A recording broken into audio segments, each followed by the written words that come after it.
It's strange how F1 fans have got what they wanted. They've got the field being close together, but in terms of the on-track action, it can lead to dull races like we saw in Suzuka this weekend.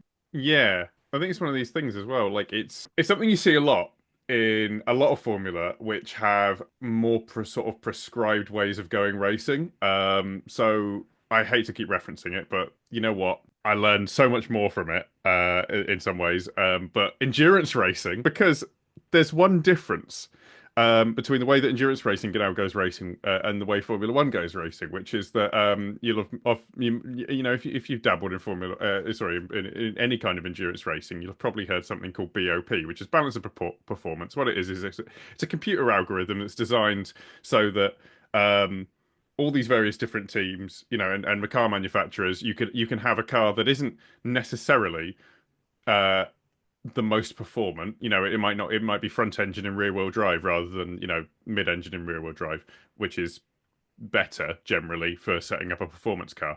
And what it does is it's designed to keep the field interesting. And if you look at various different endurance races like Le Mans 2017 and things like that, when the BOP works, the cars are nice and close together and you have fights for you know for the entirety of the race. And what it comes down to is the what it ends up coming down to is the operational prowess of the teams. You know, it comes down to whether they make mistakes or not. And the problem that you have in Formula One is that in BOP, in the endurance racing side of things, in all forms of it, you have this control over the amount of downforce that you can actually produce, and the shapes are, you know, the shapes of the cars are not are more conducive to not disturbing the air that much. And what you don't have in Formula One is that check on that part, because really you're trying to get the most downforce possible. Um, you know, or you know, if you've got either a downforce advantage or a horsepower advantage, then you can start using one or the other to, you know, to make yourself faster. And what it incentivizes is making it more difficult for the people behind. And then therefore, without this check on how much, you know, on the efficiency figure of the downforce, you would kind of end up in this scenario where we're just producing loads and loads of dirty air. Um, and as the you know yeah, as the brake, you know, as the sorry the amount of grip the cars can produce through the downforce increases, the braking zones get shorter. And what that means is that you don't have the ability for the really good drivers on the brakes, someone like Daniel Ricciardo or Lewis Hamilton, obviously prime Daniel Ricciardo, or you know Max Verstappen or people like that, to start playing around and really show their prowess. And that's the issue we have. You know, there's two major stops in Suzuka, two over the entire lap, and without that, we have very close race. You know, with that, we have very close racing, but their cars are, you know, they're stuck next to each other.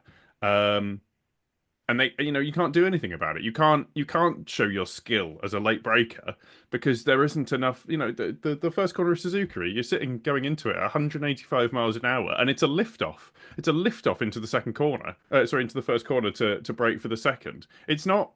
It's, you don't have to brake for it anymore. There's no opportunity. There's less opportunity, sorry, for a mistake, and the margin of error gets much larger. And I think this is the problem with Formula One, is that currently with, you know, you've I don't want to turn it into endurance racing. It's a completely different skill and discipline.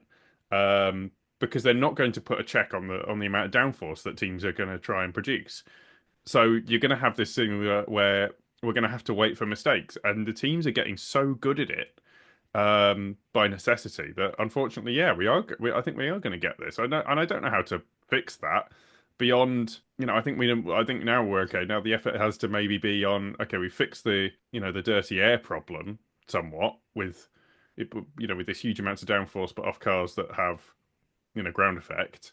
But we haven't fixed the fact that the cars are, you know, 900 kilos at the start of a race. You know, I think that, you know, we're going to constantly be sort of railing against this, but yeah, it's I think it's a difficult problem to solve. But maybe that's the next option that we need to look into, is right. We need to get these cars so that they can handle and so that they are actually a bit more difficult to drive.